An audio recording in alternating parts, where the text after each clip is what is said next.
ঘটনা হয়েছে স্যার, আমার মিসেস কি নাম ওনার? অঞ্জনা নাথ। অনেক ছেলের লগে মানে রিলেশন আছে আজকে 2-3 বছর ধরে। এই বাপের বাড়িতে আজকে ধরেন 3 বছর ধরে আছে। আমারও ডিভোর্সও দেয় না। তারপরে হয়েছে গিয়া এই আমার ঘুরাইতেছে অন্য ফ্লোনের লগে রিলেশন রাখে, অন্য ফ্লোনটা টাকা পয়সা ইয়ে করে, তারপরে ডিভোর্স টিভোর্স দেয় না। এইভাবেই চলছে। আমার একটা বাচ্চা আছে, তাই বাচ্চা ফালাইয়া অন্য ছেলের বাচ্চা কত বড়? বাচ্চা 3 বছরের থেকে একটু বেশি আর কি।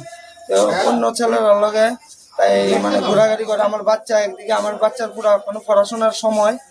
এই বাচ্চা আমার এর 4-5 মাস আগে আমার কৃষ্ণচন স্যার তাই না তারে আমি আসলাম, তাই কইছিল বাচ্চা দেলাইব পরে কইছে আমি স্যারের লগে দেখা করছি। তাই কইছে থানাতে আইব, আমার অনেকগুলো জিনিস আছে, জিনিসটিও দিব। তাই আর আইসেও না আজকে। তাই ওই ছেলেটার লগে বাইরেছে যে আমি হৃদয় রেস্টুরেন্টের সামনে থেকে আমি তাই ধরছি, ওখানে আউটপোস্টে আনছি। আপনার নাম কি? আমার নাম সুজিত গিরি। কত বছর আগে বিয়ে করছিলেন? আমি ধরেন 5 বছরের কাছাকাছি। আচ্ছা, এখন কি চাইতেছেন? ওখানে তাই যদি অন্য ছেলের লগে যায় তাই আমার ডিভোর্স দিলে লিখতে হয়। কোন জায়গা ভোর বাড়ি এখানে বনকি। নাম কি? কার নাম? আপনার ওয়াইফের নাম কি? অঞ্জনা নাথ।